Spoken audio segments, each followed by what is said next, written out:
Once again, it's time for Tales from the Garage.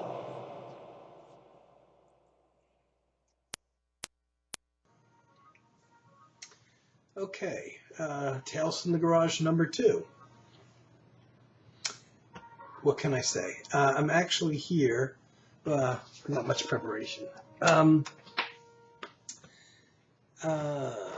was going to do this very quickly and off the cuff, and what happens is things come up, and it's like, oh, I don't have this, oh, I don't have that.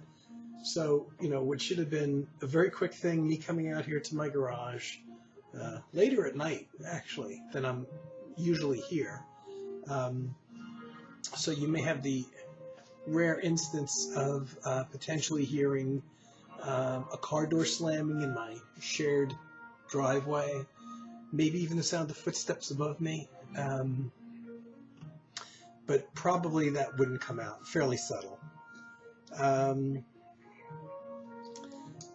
like filming out here. I don't have the microphone problems that I have in my main living room, my bedroom. And filming out here is kind of weird. But it's a very important place to me. As I mentioned in my previous videos, there's no windows here. There's no clocks. I have a computer here, but I don't really go on the internet from here. So I can't see if I'm getting emails or not. I could potentially, but then I'd have to start up a whole bunch of things that I don't normally start up. The computer I have here is basically for recording my music and for running programs. It's an old Windows 7 computer. It doesn't run, it runs a lot of older programs that I need to do things like create CD booklets and old software that I've had for years that I've used that all of a sudden doesn't work in my Windows 10 computer in my main living area. So, I'm going to, these videos are not going to be a lot different than my others. Except maybe I feel different when I'm out here for some reason. It's kind of like a second home almost, like I have two homes, This is very, it's attached to my condo, but it's very much separated. There's not even a window looking into the condo. And for most folks that live here in this complex, they park their cars here. And the only other people that I've seen a couple people use their garages for storage. I'm convinced there might be people that live here possibly that sell things maybe on eBay or something. I see one guy that lives across the street from me is, he's bringing stuff in and out of his garage. So I think he might be selling things. I'm not sure. 95% of the people that have a garage here use it to park their car, which I never have since I moved here. Having a small place, I really couldn't have moved in here if I had to use this for a garage. I needed this for what you see here, the mess that you see here. I gotta make some noise here, the instruments and just the storage. I have a lot of records in here in bins. I have instruments in here that would otherwise be in my living room. Storage in the bins of a lot of percussion instruments. And in future videos, I'm gonna, like, for instance, this, I can't see it, can you see it? This big black thing there. That is one of many bins that I have that store percussion instruments, small percussion instruments. I got a few sitting on top. Just like a drum, like this. I like this one. It's very high pitch. It's made out of clay, and unfortunately, probably, I'm guessing some kind of animal skin. This was actually, I think, an African import, but it has a nice, sharp pitch to it. Things like this, I don't have the scraper for it to play now, and this thing is just filled. I'm gonna go into those bins and show those too as well. But I'm here, not that anybody is really going to see this. It's nice that I have as many subscribers as I do to my channel, but I'm not fooling myself. I know they're here for the music I post in terms of the obscure and out-of-print albums that I put up, because I know my own personal videos, such as this one, get very few views compared to, I mean, after a couple weeks, 2-3 weeks, whatever, I might have 50 views on a personal video that I make, versus anywhere from like 400 to 1,500 plays of albums that I post up. So I know most of the people, and I get a lot of nice comments, from the people. I'll say, oh, thanks for putting these albums up. And I've only had one instance where an artist actually asked me to take an album down. And I've had copyright notices, but not copyright strikes. There's a fine art to deciding what gets posted up. And I've learned that even if an album is out of print and you post it, you can still get copyright strikes from any number of places if the artist doesn't want you to put it up. In a lot of cases, I put up albums by artists that are no longer alive.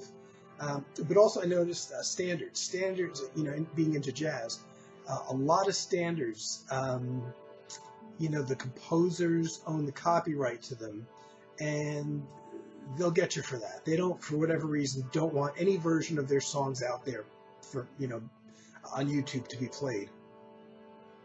So initially, at one point, I had done a Dave Brubeck video, and I just had his music playing in the background, and I thought I had covered my butt, but I didn't. There was, Dave Brubeck did write a lot of originals, but also played a lot of standards and covers, and I got a copyright strike on this really long video that I put up, and I just took the whole video down. It was like an hour and a half video that I did on him, and I had to start from scratch and leave that track out. Some old jazz standard. So they'll what they'll do is they'll wipe out the audio portion of the track for the entire length of that song, and in a lot of cases, a lot longer than the length of that song. So, I've got copyright notices, so someday if I'm not here, it could be that I've actually got copyright strikes. I mean, I just take the stuff down, but, sometimes that doesn't float. So if I ever have to go away, I do have a second channel that I don't really use much anymore, but I was going to clear it out, but then thought, well, maybe I'll save it. Maybe I'll save it. I don't want to just put my videos on there, and because there's like no subscribers on there. But if something ever happens to this channel because of copyright stuff, I'll probably end up there. At least with my personal videos. So I'm here to talk about this. It's a new CD that I put out. And speaking of copyright strikes, if everything has been processed correctly, I should actually get a copyright strike for this video, because I'm playing the CD in the background, and to what extent you can pick up on it, I'm not sure. It's called Two Views, and there's quite a lot of reasons it could be called that, as well as anything you'd want to read into it. But mostly what it is it's two very long pieces. One piece is 27.5 minutes long, and the other piece is about 24.5 minutes long. And so it's essentially two very different pieces, hence Two Views. One of them was my first experiment in working with virtual instruments in software. The first and only time that I've ever released something, or even the first time I've ever done it, where I recorded a piece that I wrote strictly by typing notes in the computer and not hands on a keyboard or a guitar or anything. It's not something I'm going to do in the future, not for an entire 27.5-minute piece. It took me about 2 years to do. I don't read music, so it was really hard. Thankfully, the way the program works is if you read music, you can just use your mouse and click on notes and enter the duration of the note on your standard musical staff.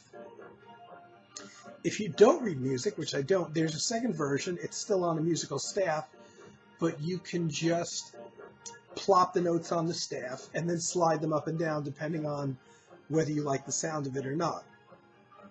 So it's just visually slightly different.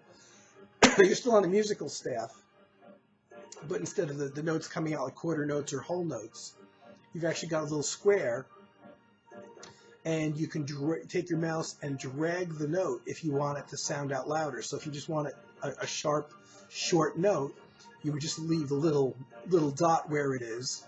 And if you don't like that particular note, you want to change it, you can just slide the dot up. If you want to make a chord, you put another note under it and another note under it, so and so. And then you slide each individual little dot depending on how long you want it to hold out. Whole note, quarter notes, whatever. If you wanted to hold out for an hour, you could just drag it for an hour. Not that I have anything like that. But it's a very long process. Actually, it takes longer to do that than it would to, sit on a keyboard and play all the parts. Very long process. It took about 2 years from the time I started.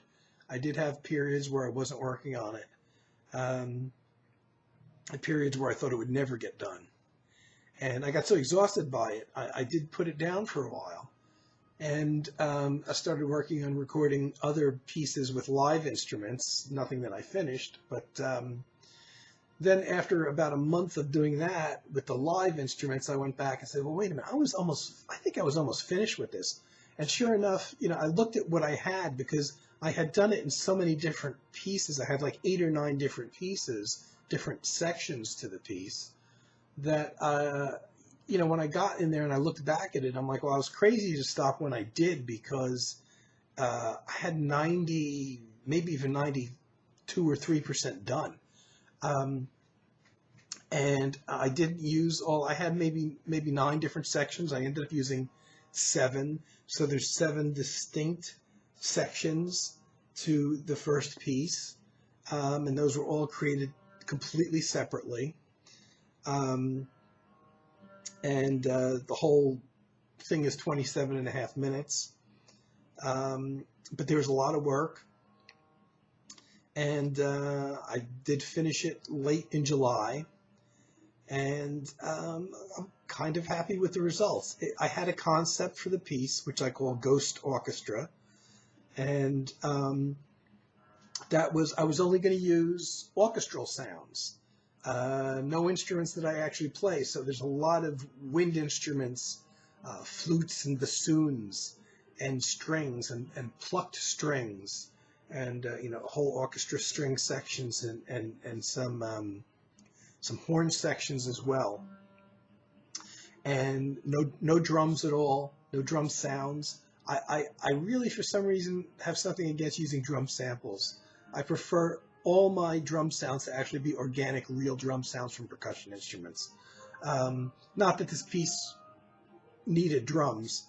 There was never a drum concept to it anyway. But it's playing in the background to what extent you can hear it. I'm including links, so you can actually hear the whole album right on YouTube. I do sell these through CD Baby, and CD Baby distributes it all over the place, to iTunes, to Amazon, and for some reason, Amazon this time, unlike my other CDs, is not selling the physical CD, only the downloads. I don't know why, but when I went there, they had this available by download but not by CD, whereas my earlier things they listed both. I don't know why they're not selling the CD. So right now, for all those places like iTunes and like that sell only downloads, there's only really 2 places you could get the physical CD. and that's going directly to CD Baby, and also CD Universe. And I don't know how I've used them in the past. I don't know how popular CD Universe is with the people out there. To what extent they know about that. Certainly not as popular as Amazon. They sell movies and music. CD Universe doesn't even do downloads, I don't think. So I don't know how popular they are. I know, like I said, I've purchased from them, and I was surprised they have the CD that they're selling through there. It's supposed to be available any place that sells CDs, but it's kind of iffy. Whether, like, Amazon has decided not to sell them for some reason, I don't know why. So I did finish in late July my Ghost Orchestra piece using what I thought was just strictly orchestral instruments. There's some like a vibraphone in there, which is not necessarily not an orchestra instrument, horn strings and things like that. But you know what? Oddly enough, when I listened back to it, and I did get some feedback from a friend who has it, I also do hear electronic keyboards to some extent, and it's there. And I was surprised because I can remember writing the individual sections, and for each section you choose what instrument you want to play that part, whether it's a flute or a horn or a cello or whatever. And I was quite surprised that, oh yeah, there's elements in there of electronic keyboards mixed in with the orchestral sounding. It's mostly orchestral sounding things. So most of that big long piece is an acoustic, essentially sounding orchestral thing, and then I have that broken up into 7 sections because there's 7 distinct different sections in there. The second piece is something that I actually recorded back in late 2011 and early 2012 when I was making my previous album. Now, my previous album, Impressions of a Year, I put out in April of 2012. So it's been over 5 years since I released my last CD. So you can't say I'm very prolific, especially considering that the only piece that's on this CD that I wrote in the last 2 or 3 or 4 years is the first piece that's 27 minutes. When I was recording my previous CD, which was mostly made up of shorter pieces, I hit on this idea, and I had to take a little side journey to get it recorded while I still remembered what I wanted to do. And I knew that piece, being 24 minutes in length, was not going to make it and not going to be on the previous CD. And I thought, well, I'll save this for the next one, which I did. But I didn't think the next one was going to take over 5 years. And I have this piece called Fog Over the Little Ferry. And it's all electronic in contrast to the first piece, which has mainly orchestral sounds. And that piece, I very much intended on doing a very kind of stagnant piece that has no dynamics. It's 24 minutes. There's no pulse. There's no rhythm. There's no drums. And there's not dynamics. It really doesn't build up and down, and that's intentional. To a lot of people, it would sound like a looped piece where you take, a phrase or a section and you loop it and you have it automatically play, and then you play something over it. It sounds very much like that, but I specifically didn't want to do a looped piece. So for the entire 24 and a half minutes of this piece, you might hear one chord being played on a guitar synthesizer, but I'm actually playing that for the entire duration of the piece. And at times I would have to stop because my hand was cramping, 5-10 minutes into it, whatever, and take a break and go back, pick up where I left off. But all of it's played, and that is a piece for guitar synthesizer only. There's eight guitar synthesizers on there.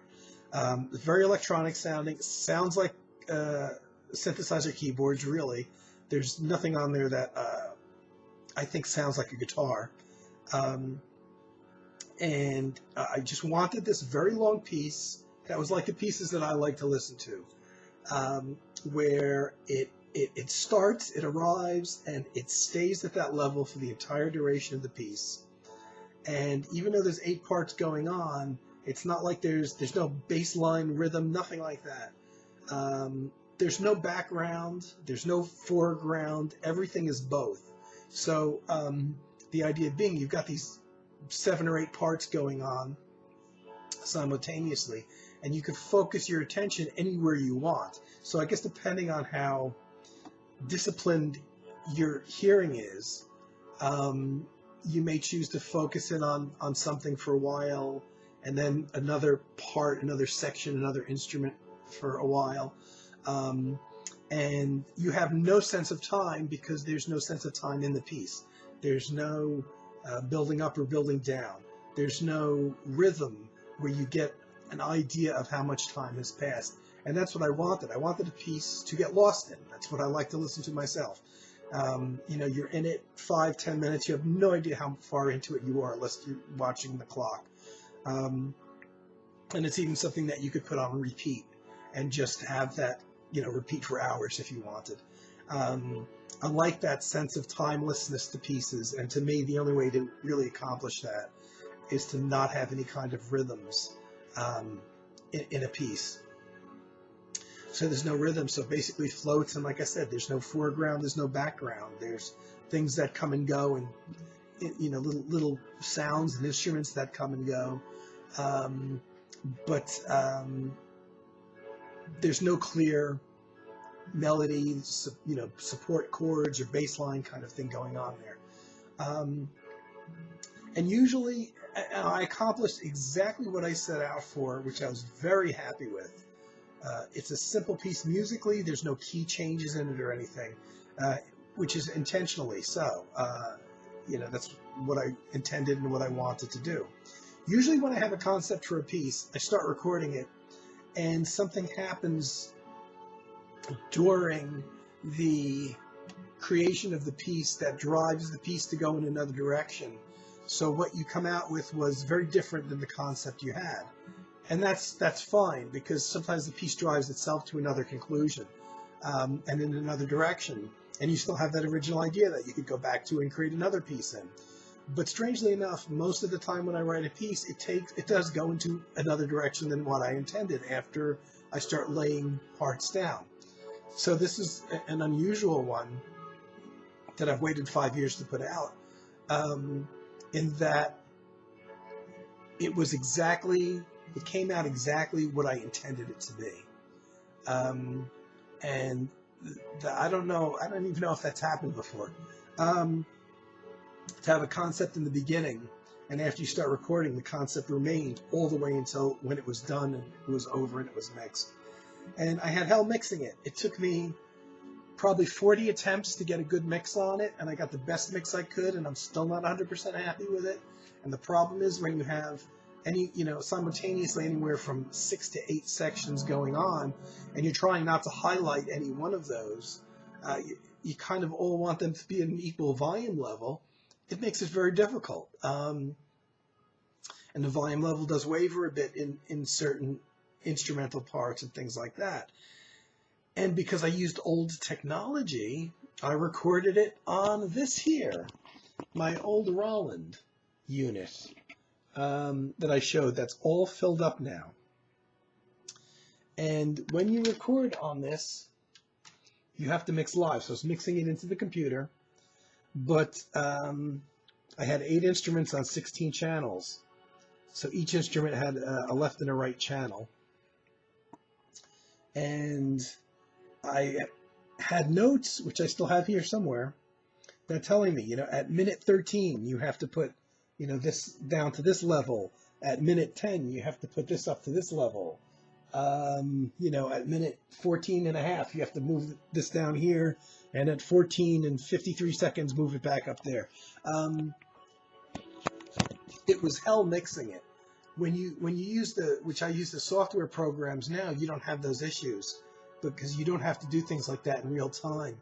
You can actually go right to track that you recorded that you need to lower the volume and draw lines and all that. You don't have to do it in real time.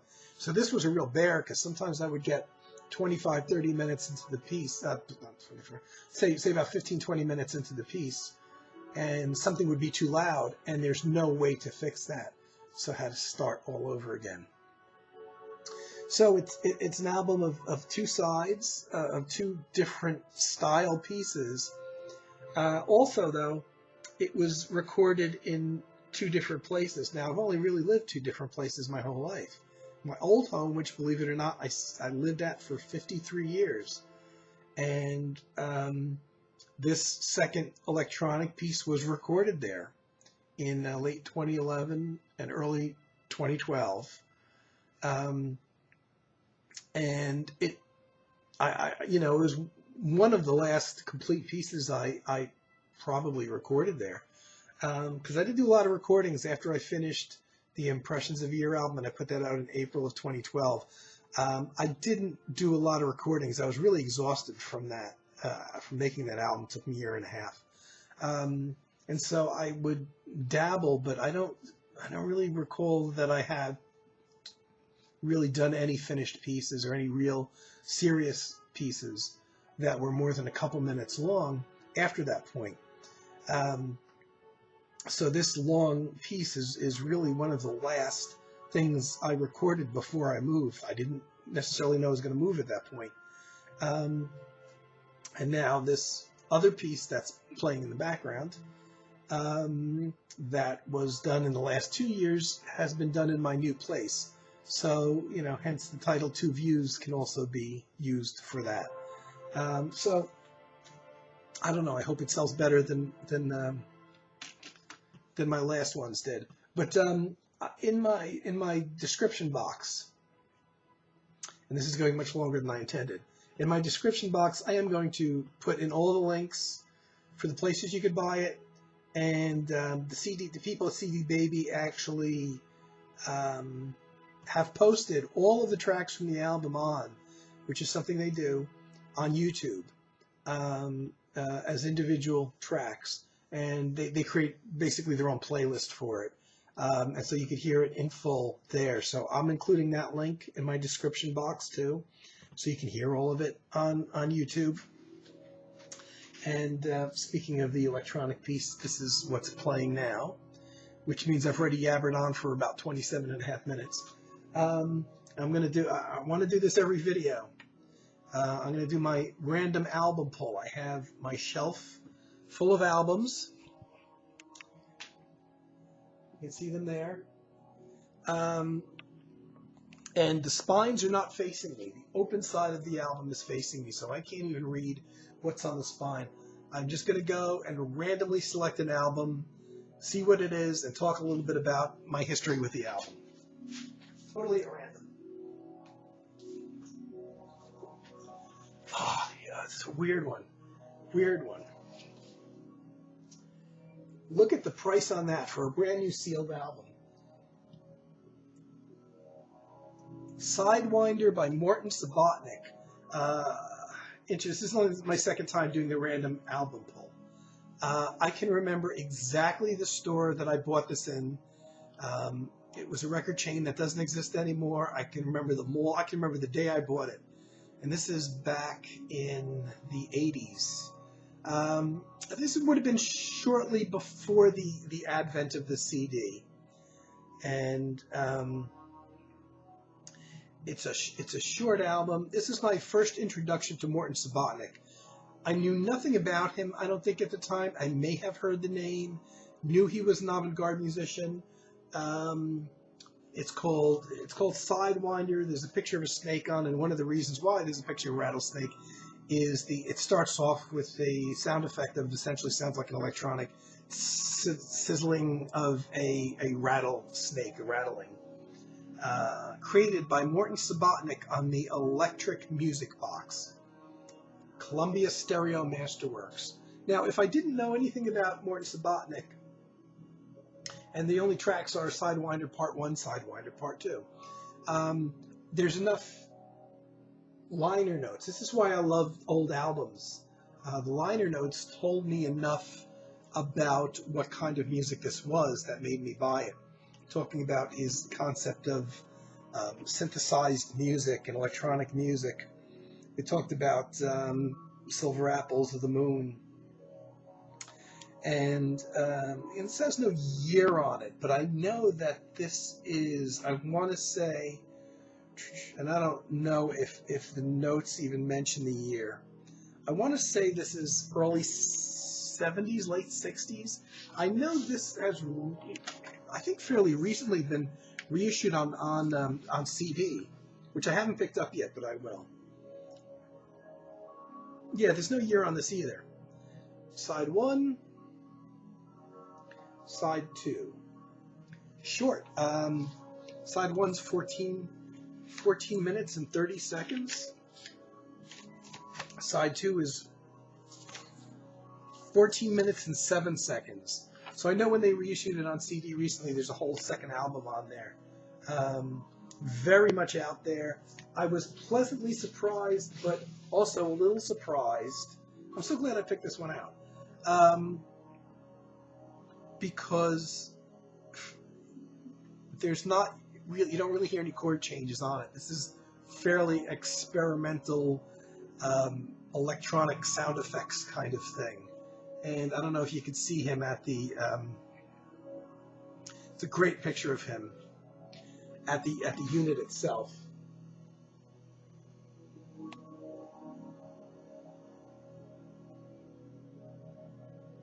You know, with all the cables and everything that go in there. And wonderful, you know, sometimes, well, for the price, for $2.99 for a brand new sealed album, the liner notes alone are, I think, worth $3. It gives you a lot of history. And that's the one thing I like about quote-unquote serious music is they tell you a lot about the music and about the composer and about the intent behind the album. I was a little shocked that it was as out there as it is. And this just reminds me that I do have to pick this up on CD because my turntable doesn't really work. But I'm glad I picked this. This is my second random pick. Sidewinder, Morton Subotnick. Okay, guys, I've gone on probably for a half hour and I didn't mean to. And I'll be back with more Tales from the Garage soon. And I won't be talking just about me next time, I promise.